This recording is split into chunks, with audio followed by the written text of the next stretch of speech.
Oke, terima kasih sudah datang teman-teman dari Quality Club. Kali ini kita coba membahas mengenai keamanan informasi, Information Security, ISO 27001. Dari semua ISO standar, ini yang kelihatannya banyak diimplementasikan di masa pandemi ini. Kelihatannya di masa pandemi ini banyak startup atau perusahaan-perusahaan yang muncul yang ujungnya itu di online gitu. Sekarang kan karena pandemi ini jadi orang semuanya berusaha untuk online, apapun online. Nah, karena online itu harus terdaftar di namanya penyelenggara sertifikat elektronik ya, oleh Kominfo kalau nggak salah.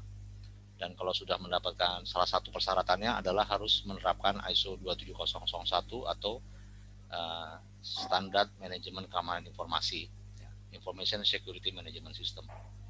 Ya.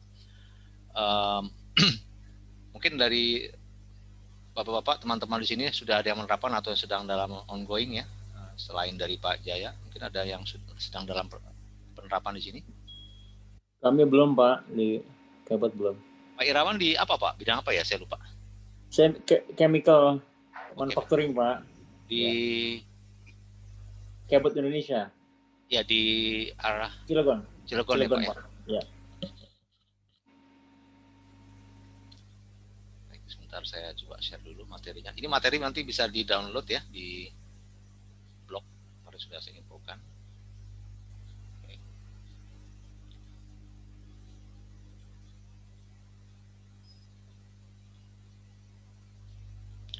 Oke, Sistem Manajemen Keamanan Informasi SMKI ya. Bahasa Inggrisnya Information Security Management System. ISO ada IEC ya, elektronik ya. Jadi ini joint venture antara ISO dan International Electronic Committee atau Council ya, ISO 27001 2013 ya. Jadi sekarang sudah 2020 juga masih 2013 ini. Memang tidak ada perubahan ya, sudah sejak lama ini ya, dibandingkan dengan standar-standar ISO yang lain.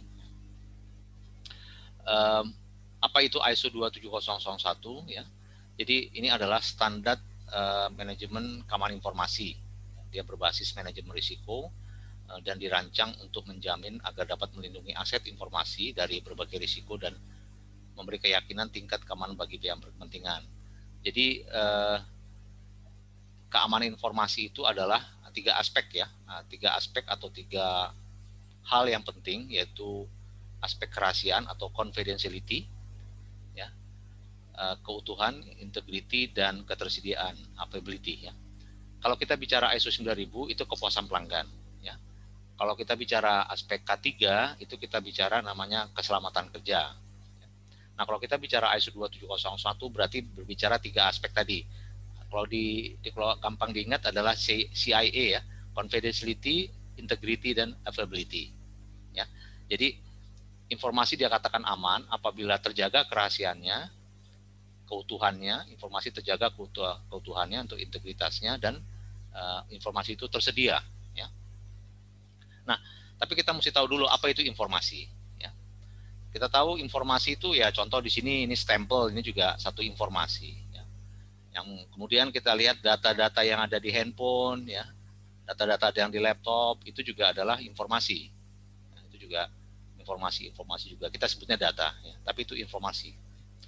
Ya, ini dokumennya juga informasi. Ya. Seperti itu. Bahkan kalau kita berbicara itu juga informasi juga.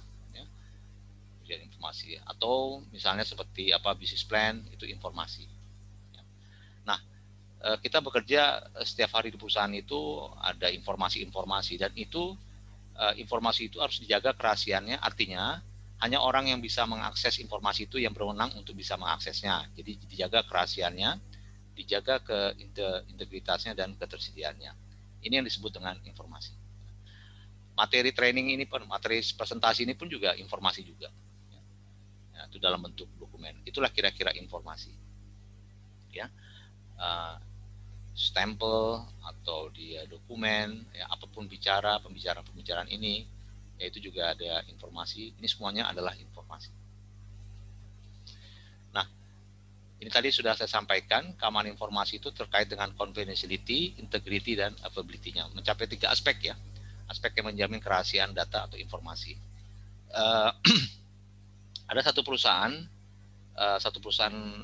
asing ya, saya tidak sebutkan, perusahaan besar, itu pernah saya dengar bahwa suatu hari di perusahaan itu setiap karyawannya bisa menerima email yang lampirannya adalah daftar gaji karyawan. Ya. Daftar gaji karyawan itu kan suatu yang rahasia ya, kok bisa semua orang terima gitu. Nah itu informasi sudah tidak aman ya, dan itu bisa menjadi satu heboh di perusahaan tersebut. Ya.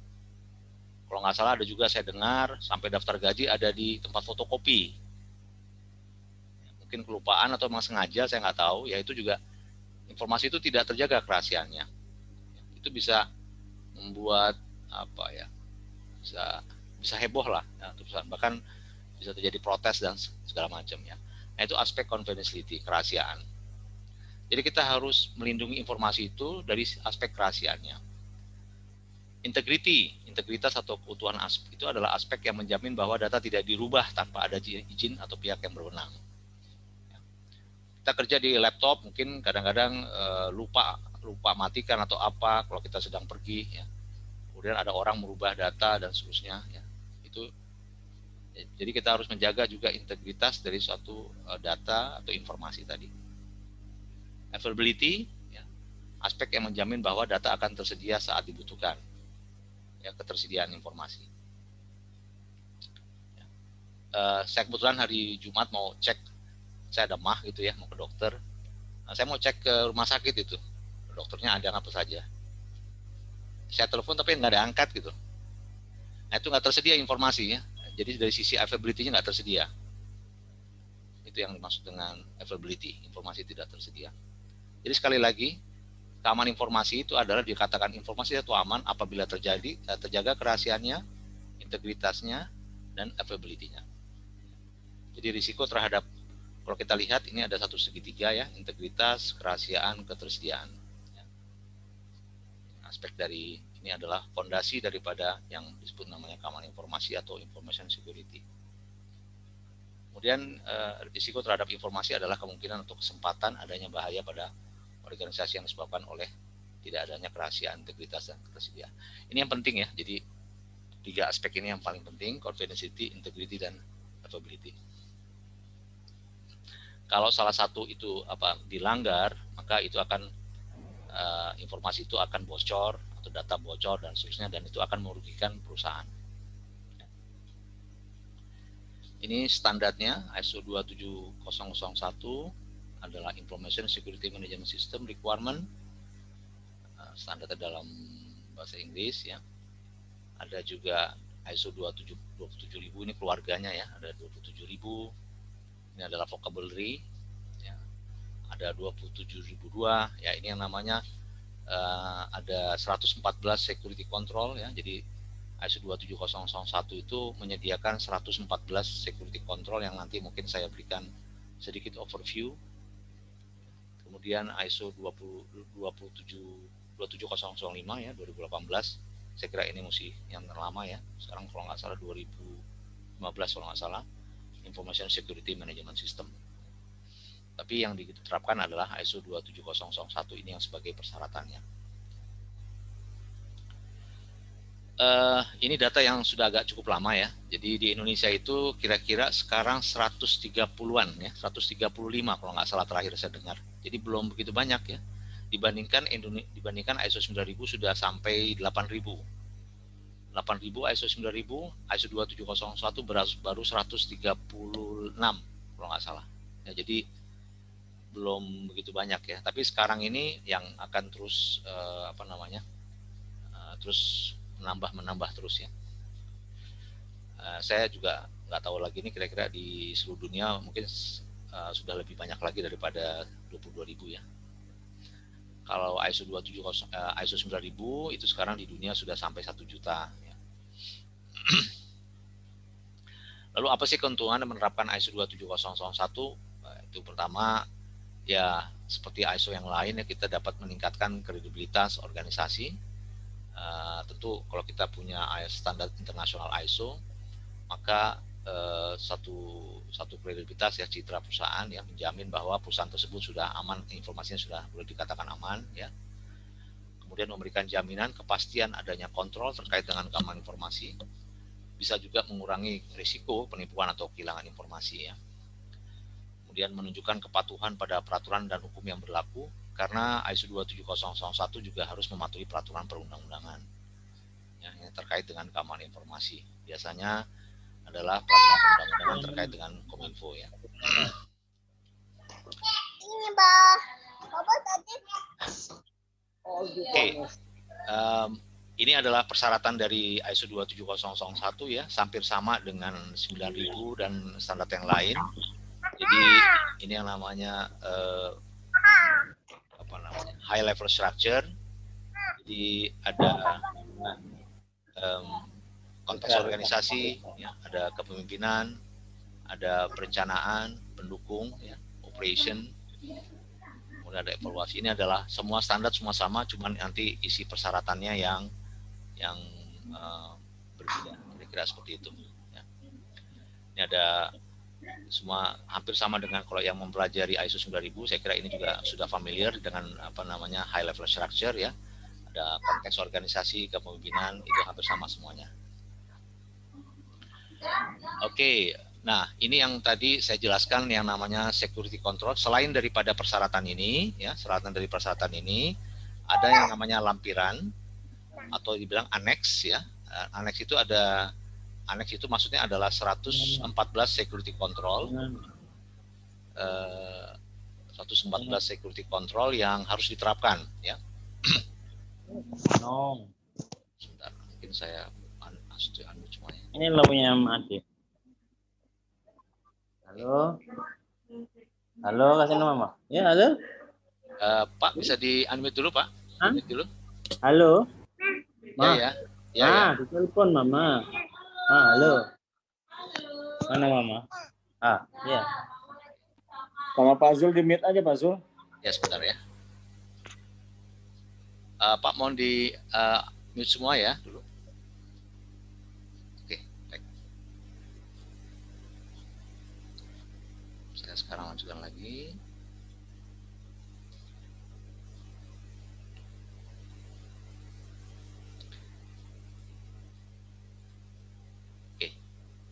Ya, jadi dari persyaratan ini, jadi kalau kita lihat persyaratan ISO 27001 itu double dari ISO 9000. Kalau ISO 9000 kan cuma persyaratan ini saja yang high level structure, namun mereka ada yang namanya annex ya, atau annex itu atau lampiran itu adalah ini ada security control yang total jumlahnya ada 114 security control.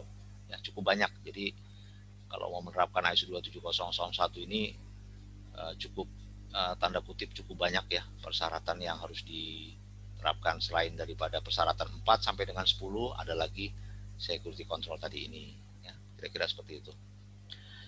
Saya tidak akan membahas secara detail mengenai security control ini, tapi mungkin nanti ini juga bisa di-download ya di blog saya, security control ini.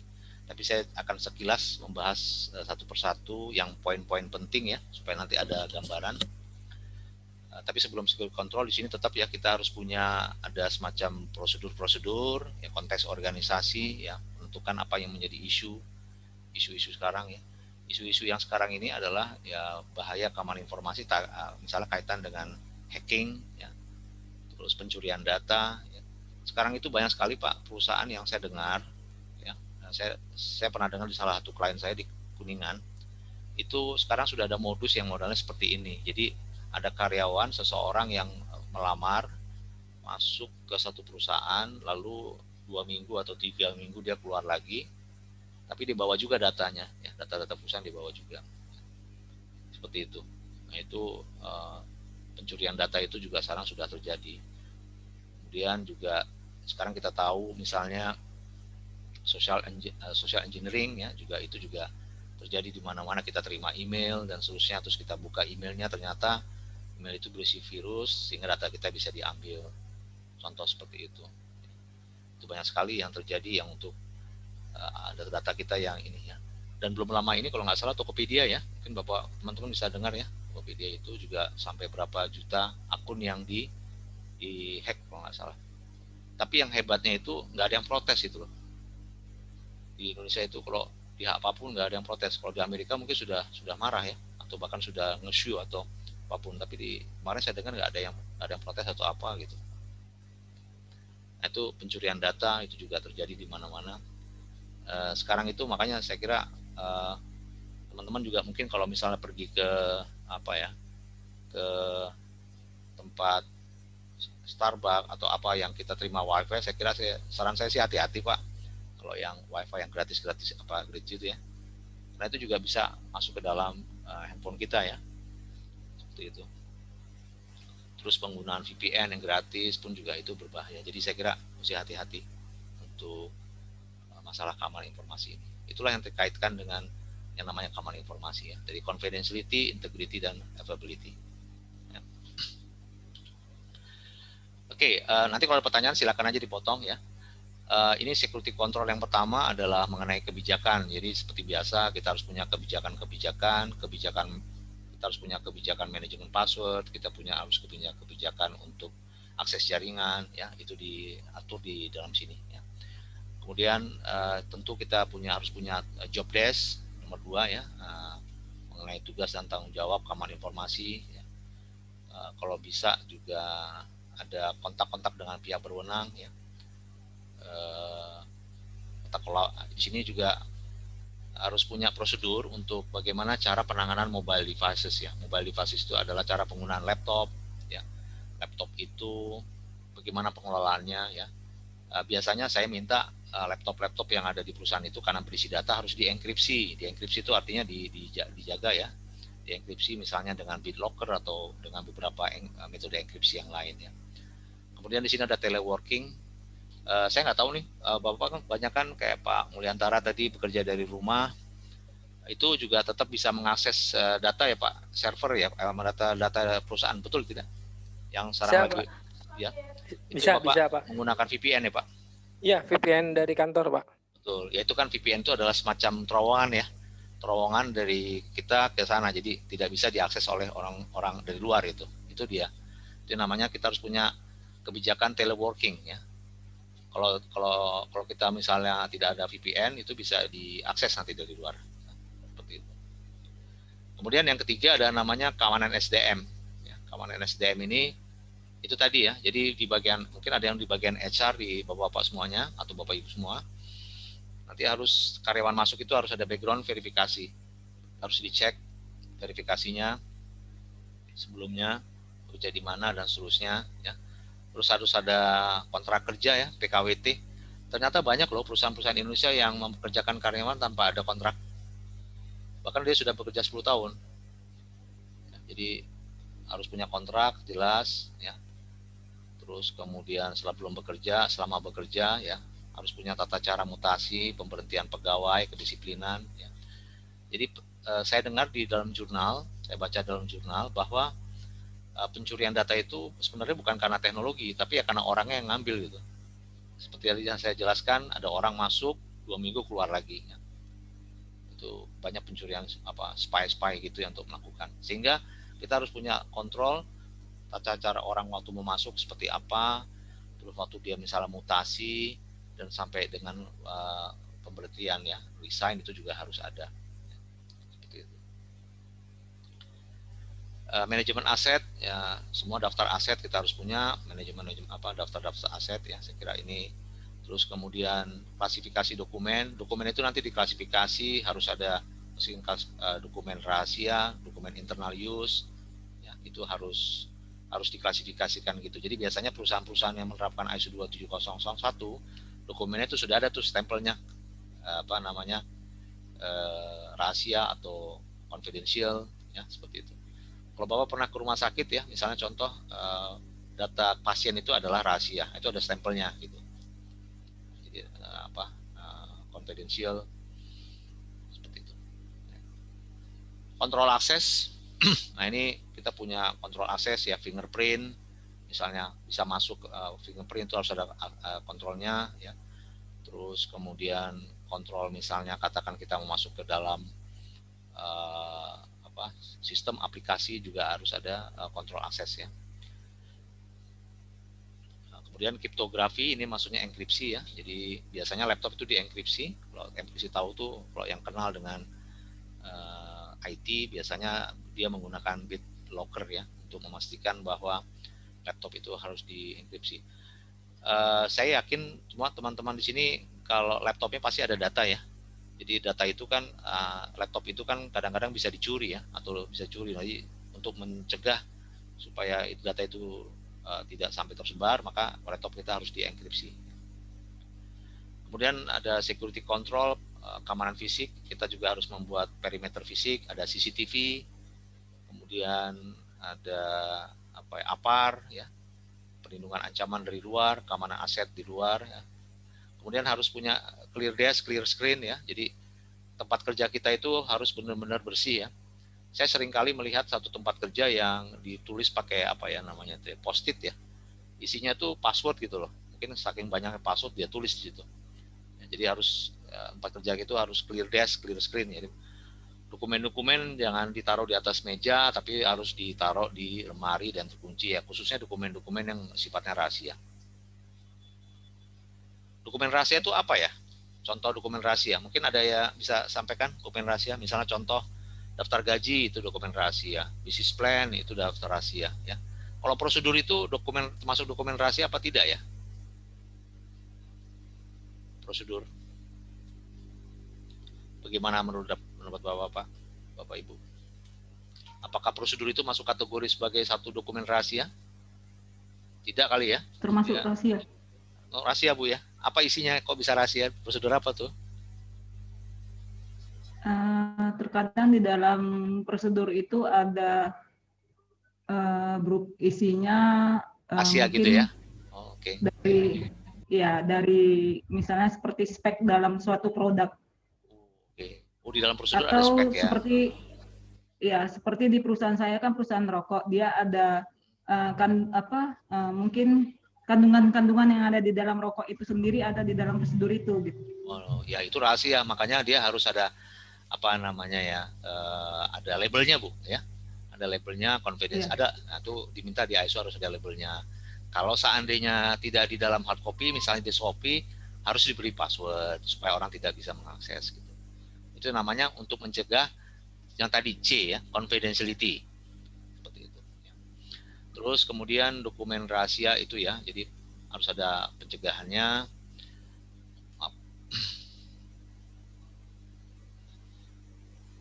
Kemudian sebaiknya di keamanan fisik dan lingkungan juga saya nggak tahu, di depan itu juga mestinya ada security ya, atau setidaknya ada resepsionis. Kalau tamu harus taruh ada lognya ya, kapan masuk, kapan keluar, itu yang masuk dengan perimeter fisik ya.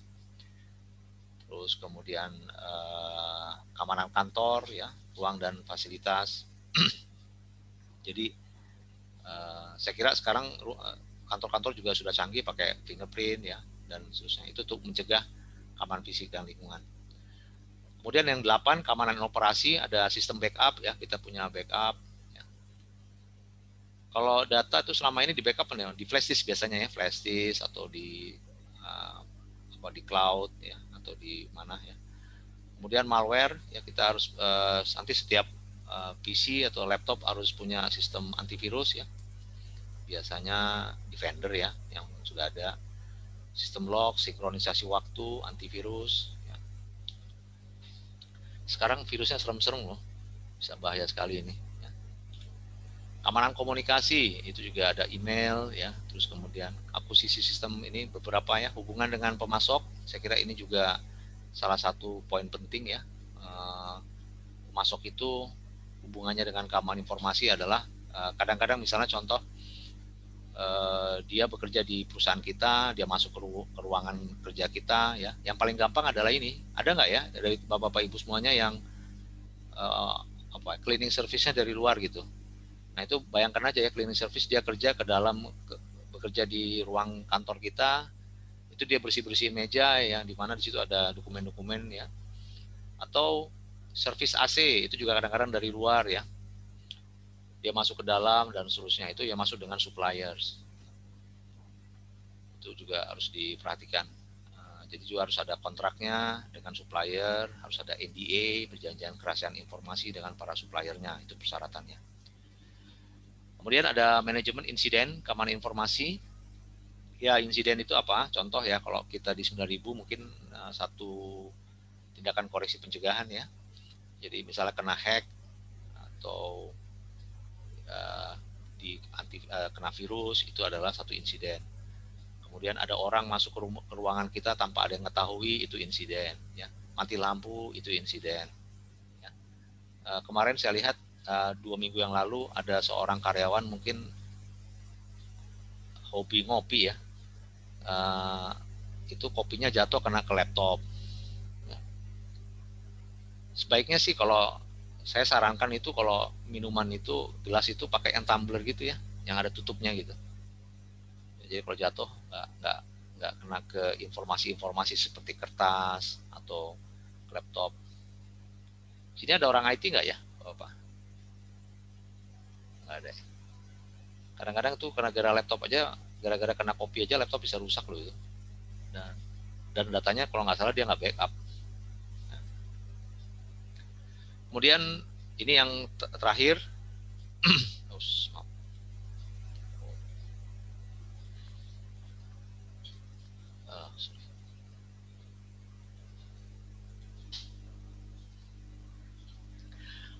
Business continuity management, atau ini ada intinya bahwa nanti perusahaan itu harus tetap bisa berfungsi mengoperasikan sesuatu meskipun ada disaster, ada bencana ya.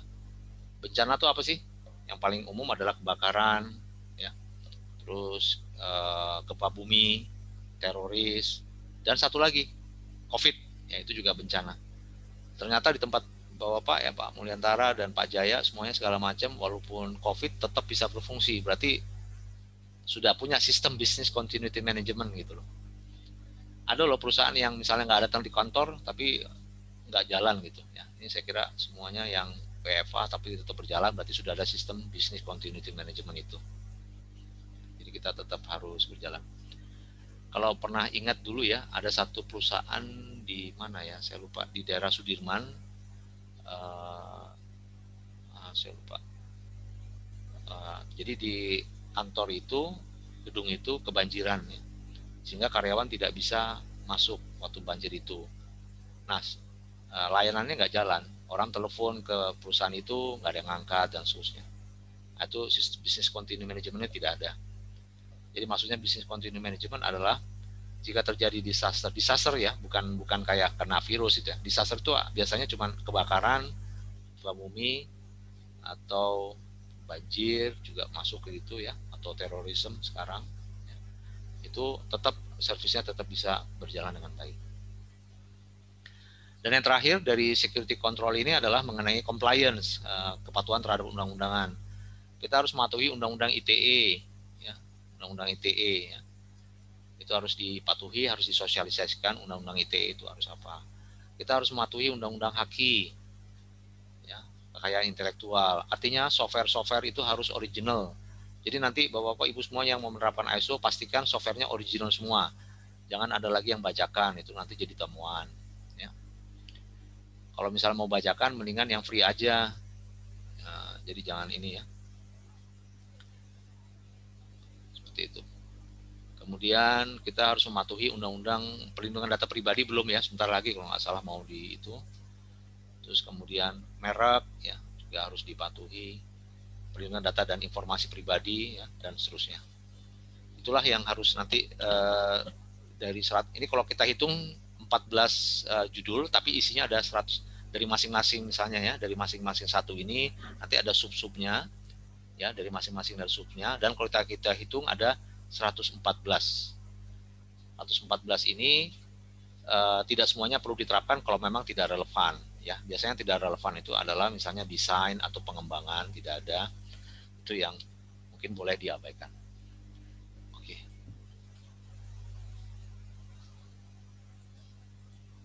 Baik, mungkin sebelum saya lanjutkan ada pertanyaan terkait dengan security control ini.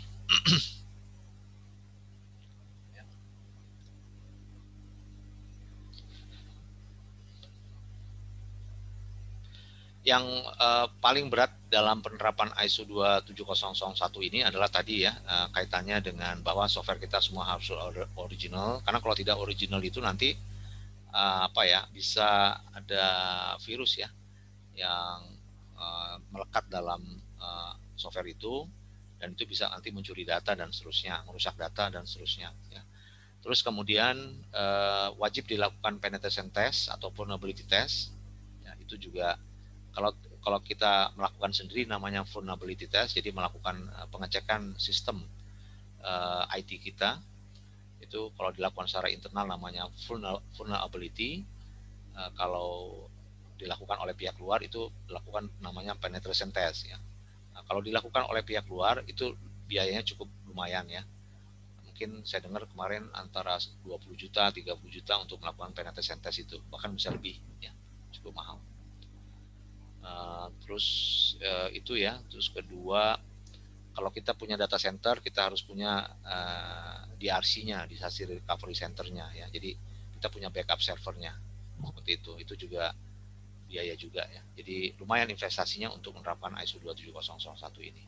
Seperti itu. Oke. Ini ada beberapa pertanyaan dari anggota Quality Club. Mungkin kalau ada yang mau disampaikan, ini tidak semuanya ya. Jadi kalau mau disampaikan silakan di sini aja, nanti boleh ditanyakan di sini. Tapi saya bacakan dulu yang sudah saya pilih, cukup banyak ya. Cuma beberapa saya pilih ya. Perusahaan yang bergerak di bidang apa saja yang biasa menerapkan ISO 27001? Semua perusahaan bidang usaha bisa menerapkan ISO 27001 ya. Tidak terkecuali apapun ya. Apakah itu manufaktur, apakah itu IT, apakah itu bank, ya, apakah itu tadi telekomunikasi apalagi ya, dan lain-lain, itu semua bidang usaha bisa menerapkan ISO 27001. Sebab di semua perusahaan itu kan ada informasi yang unsur penting ya, harus dijaga kerahasiaannya. Di mana ya? Saya pernah waktu itu perusahaan Nike ya, Nike juga menerapkan juga ya. Mungkin dia juga khawatir ya, dia punya desainnya dicuri orang ya. Desainnya itu kan ada di dalam laptop, ada juga di dalam. Nah, mereka juga sekarang sudah baik menerapkan itu sehingga terjaga kerahasiaannya. Ya. Jadi semua perusahaan, semua bidang usaha bisa menerapkan ISO 27001.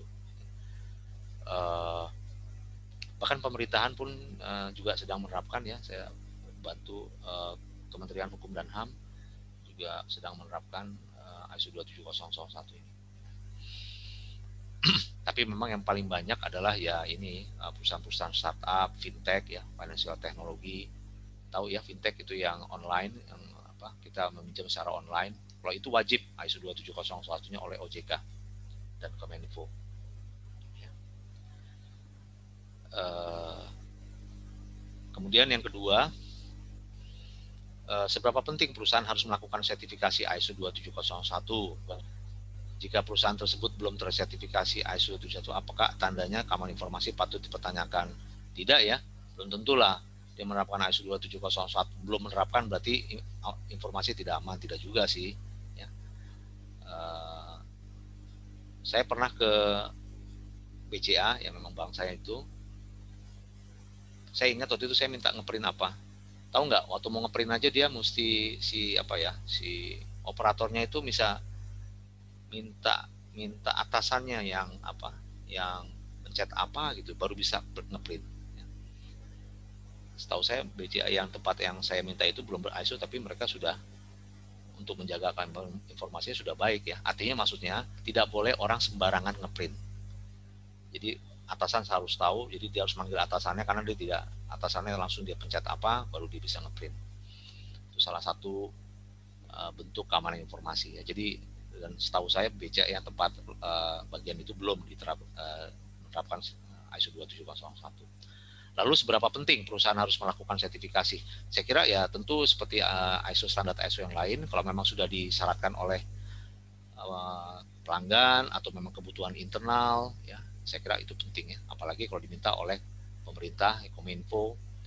Ya, kalau kita tadi saya bilang kalau fintech itu wajib ya, fintech itu adalah pinjaman online, itu wajib menerapkan ISO 27001. Kalau mereka tidak punya ISO 27001, mereka tidak bisa menjadi fintech.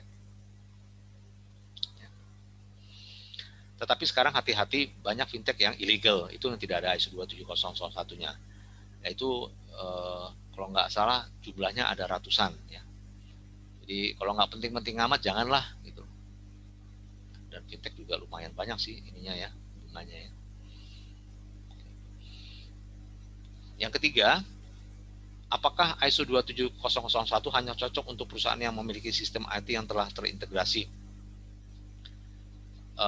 Sekarang perusahaan mana yang nggak ada IT-nya ya? Minimal ada laptop, minimal sekarang perusahaan menggunakan PC ya, menggunakan laptop, menggunakan flash disk, itu kan semua media-media perangkat informasi ya, media-media perangkat IT. Jadi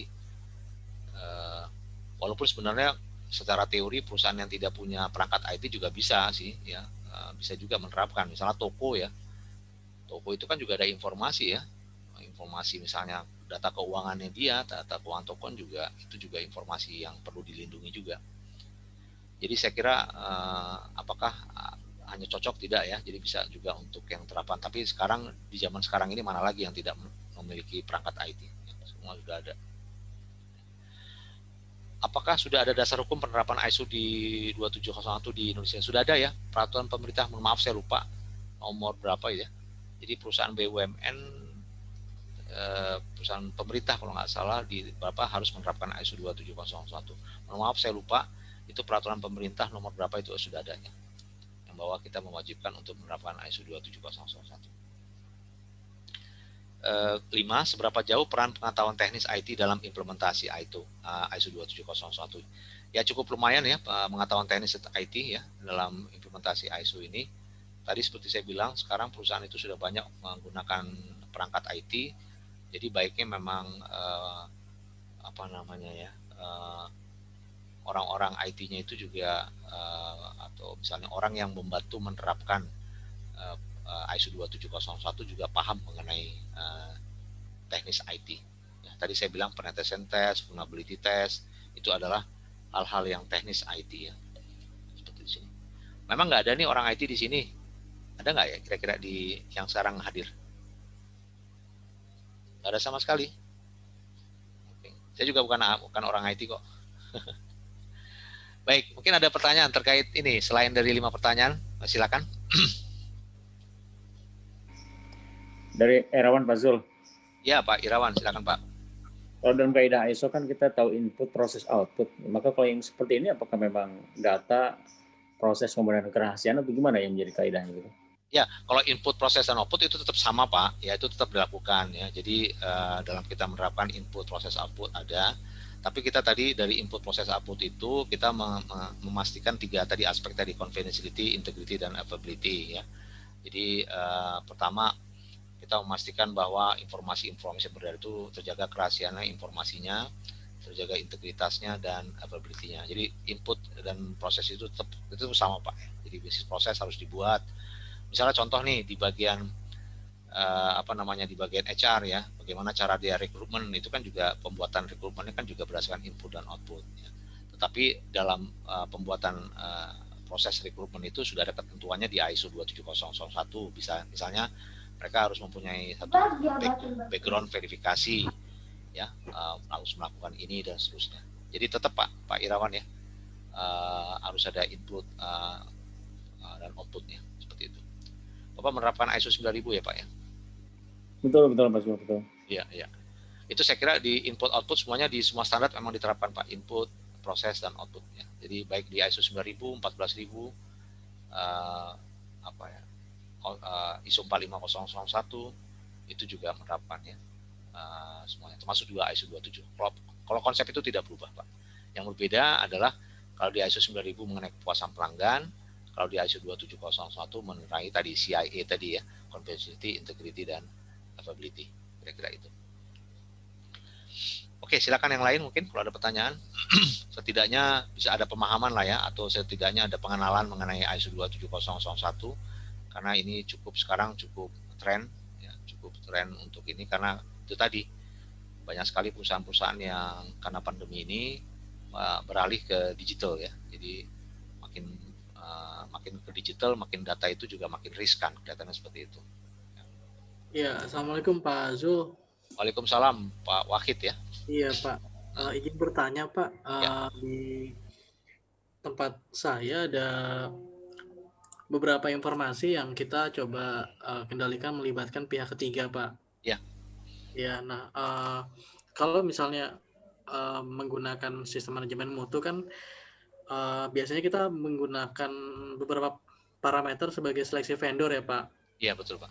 Misalnya kalau penggunaan bahan B3 misalnya, kita syaratkan dia harus punya MSDS, kemudian dia punya COA misalnya, Pak. Sedangkan untuk yang vendor seperti ini, Pak, terkait penyimpanan informasi di eksternal organisasi, kalau misalnya dia punya sertifikat 27.000 kan kita bisa minta bukti sertifikasinya ya, Pak. Iya, betul, Pak. Tapi kalau misalnya dia tidak punya bukti sertifikasi 27.000, kira-kira parameter apa saja, Pak, yang bisa kita jadikan sebagai kriteria dalam seleksi Seleksi, ya? vendor, Pak? Iya. Oke, pertanyaan yang bagus, Pak. Yang Bapak yang simpankan itu apa, Pak, di eksternal itu nanti? Record proses, Pak. Oh, dokumen. Iya, dokumen proses, Pak. Dan dokumen proses masuk yang rahasia atau enggak, Pak, tadi? Termasuk, Pak. Salah satunya kan di situ ada bukti penimbangan material, ada formulasi juga, Pak. Di ISO 27001 agak sedikit beda dengan 9000, Pak. Bapak harus melakukan audit, Pak. Ya, jadi salah satu kriterianya, misalnya gini, kalau kita mau taruh barang sesuatu ke dia, pertama yang saya tanya, ini karyawan Bapak ini betul nggak sih kerja di sini gitu? Oke. Nanti Bapak harus punya kontrak ya, Pak. Iya. Punya nggak dia kontrak kerja PKWT? Jangan-jangan nih supir cabutan lagi nih di dalam gitu, ya. Terus kedua, dia punya NDA nggak di antara mereka? Antara ini. Ya. Terus kedua, ya Bapak mungkin cek kira-kira tata cara penyimpanannya di mana dia. Apakah kan Bapak bilang dokumen ya, berarti Bapak lihat fisiknya aja, Pak. Maksudnya pintunya ditutup nggak pakai fingerprint atau pakai kunci atau apa gitu. Ada nggak aparnya? Kalau misalnya kebakaran bagaimana? Baiknya Bapak lakukan audit aja, Pak. Oke, Pak. Jadi jangan yang seleksi yang pakai dokumen gitu ya, Pak ya.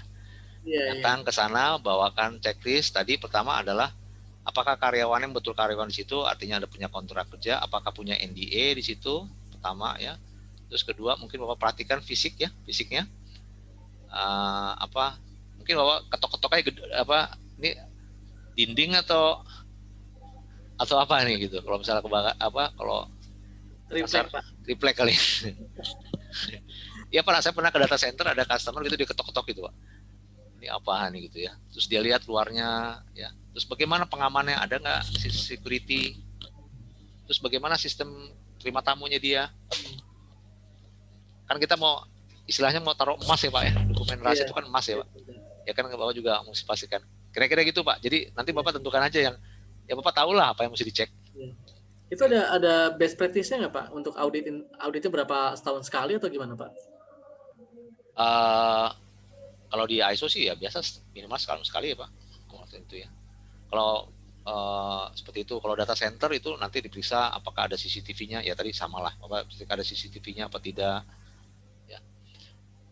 Ya sekarang makin banyak sih ya simpan dokumen ya, dokumen pajak ya, Pak ya, atau apa? Salah satunya, Pak. Pajak ya. Iya. Oke, Pak Jul, terima kasih Pak Jul. Ya. Oke. Ada yang lain mungkin, silakan. Baik, kalau tidak ada, waktu kita sudah habis. Saya Mario mau bertanya. Ya, Bu Mario. Silakan Bu Mario. Seandainya perusahaan kita belum mendapatkan ISO 9001, apakah ISO 27000 ini bisa didapatkan juga ya, Pak? Oh, boleh, Bu. Jadi kita mendapatkan ISO bukan berdasarkan nomor ya, Bu. Jadi boleh mau langsung ke 27001 itu boleh. Jadi tidak mesti harus ISO 9001 dulu. Itu nggak ada kaitannya, Bu. Ya, nggak ada kaitannya. Jadi kalau Ibu belum menerapkan ISO 9000, tapi mau menerapkan ISO 4501 juga boleh. Jadi tergantung keinginan dari perusahaan itu apa, kebijakannya, apakah sekarang kami diminta oleh customer kami untuk mengamankan data, ya silakan 27001. Atau Ibu misalnya ke Pertamina harus diminta misalnya untuk K3, maka terapkan ISO 4501. Jadi tidak mesti, nggak ada urutannya 9.000, 14.000, terus kemudian yang berikutnya. Boleh langsung seperti itu. Bu Mario di bidang apa? Saya kebetulan di bidang perusahaannya bidang rokok. Oh, rokok. Rokok apa Bu? Gudang garam? Enggak Pak, rokoknya rokok putih yang untuk keluar Indonesia. Oh, gitu ya. Untuk rokok putih. Rokok putih ya. Ibu di Jakarta bukan? Atau di Medan? Ya. Di Batam Pak. Oh, di Batam. Oke, baik. Ya, dekat Singapura lah ya, jadi ekspor ke sana ya. Ya, biasanya rokok saya perhatikan juga nanti dari apa namanya untuk apa kandungannya Bu ya. Seperti itu kayak gitu kan, itu kandungan juga mesti rahasia, terus kemudian segala macam itu harus dijaga kerahasiaannya ya. Bisa juga dari luar, bisa juga orang dalam yang semuanya informasi. Jadi tidak mesti langsung aja Bu, langsung ke 2701. Tapi lumayan banyak dan cukup makan waktu ya untuk 27001. Dan kalau bisa mungkin ada orang IT juga yang nanti banyak terlibat dalam penerapan itu. Ya, Pak, terima kasih Pak. Baik Bu Mario, terima kasih. Silakan yang lain mungkin kalau ada pertanyaan. Assalamualaikum Pak Zul. Waalaikumsalam Pak. Oh Pak Ismail, ya apa kabar Pak? Ya. Baik Pak. Ini langsung saja Pak Zul. Di situ di diagram yang disampaikan Pak Zul itu kan dari mulai konteks organisasi sampai ke improvement ya ke 10. Itu setelah saya pahami memang tidak ada siklus keberlanjutan atau memang mentok pada tahap improvement Mbak? Ada kok. Improvement ada. Di nomor 10 tetap ada. Improvement ada. Itu kan high level structure ya, artinya high level structure itu semua standar ISO 9000, 14000 itu sama semuanya Pak. Jadi ada improvement itu ada, tetap ada. Berarti ini dari di improvement itu nanti kembali ke konteks organisasi Pak ya, siklusnya itu. Bisa. Kalau saya garis ya. itu. Konteks organisasi itu begini Pak, artinya dasar kita itu untuk membangun sistem adalah konteks. Kalau kita sehari-hari misalnya kalau kita sakit itu sakitnya apa sih gitu, itu konteksnya apa sih, nah nanti baru kita buat obatnya nih, kita buat sistemnya ini gitu ya. Misalnya contoh konteks organisasinya kalau di ISO 27001 adalah keamanan data yang tidak terjamin ya, itu makanya mereka menerapkan sistem keamanan informasi yang membangun itu ya. Jadi konteks organisasi sebagai dasar untuk menetapkan sistem manajemen. Gitu Pak Ismail. Terima kasih Pak Zul. Yang kedua ini Pak Zul. Yo.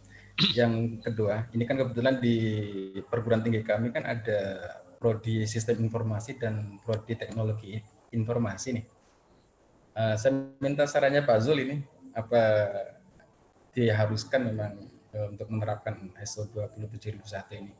Oke, jadi sebagai sama dengan ISO yang lain, tidak ada kewajiban untuk penerapan itu kecuali perusahaan itu sendiri misalnya dituntut oleh customer-nya atau kedua keinginannya. Nah, setahu saya kalau perguruan tinggi itu bukan penyelenggara sistem elektronik, jadi itu tidak wajib Pak. Jadi cuman sekarang juga sudah makin banyak perusahaan-perusahaan universitas-universitas yang sudah menerapkan, contoh di Surabaya kalau nggak salah. Universitas di Surabaya, saya lupa nama apa, itu sudah menerapkan ya, sudah makin banyak ya, karena mereka juga sekarang menggunakan e-learning ya Pak. Betul. E-learning itu kan juga ada data-data yang juga mungkin sifatnya rahasia ya, nanti supaya orang bisa loginnya aman dan seterusnya. Jadi rasanya sih tidak ada tuntutan yang resmi dari ini, tapi itu hanya keinginan internal saja Pak. Terima kasih Pak Zul. Baik, saya kira cukup Bapak Ibu semuanya. Terima kasih sudah ada di meeting online kita ya. Mudah-mudahan nanti kita bisa ketemu lagi insya Allah minggu depan. Saya ingin sebenarnya bicara soal K3 kali ini. Siapa nih yang ahli K3 nih? Bisa sharing lah sama saya nanti di sini. Ya, Pak Jaya mungkin nih, ini masternya nih K3 ini soalnya. Karena sekarang juga tren juga ya K3 ini banyak sekali yang khususnya dari OSAS ke 45001 ya. Seperti itu. Nanti mungkin dari Bapak Ibu semuanya ada mungkin berminat untuk sharing ke Quality Club mengenai implementasi ISO 45001. Jadi nanti bisa kita sharing di sini. Saya kira itu. Terima kasih semuanya. sudah hadir ya. Semoga bermanfaat dengan waktu yang singkat ini. Mudah-mudahan kita bisa ketemu lagi, dan saya tutup pertemuan meeting online ini. Salam sehat ya. Terima kasih semuanya. Assalamualaikum warahmatullahi wabarakatuh. Terima kasih Pak Zul. Terima kasih. Pak Zul. Ya, terima kasih. Oke.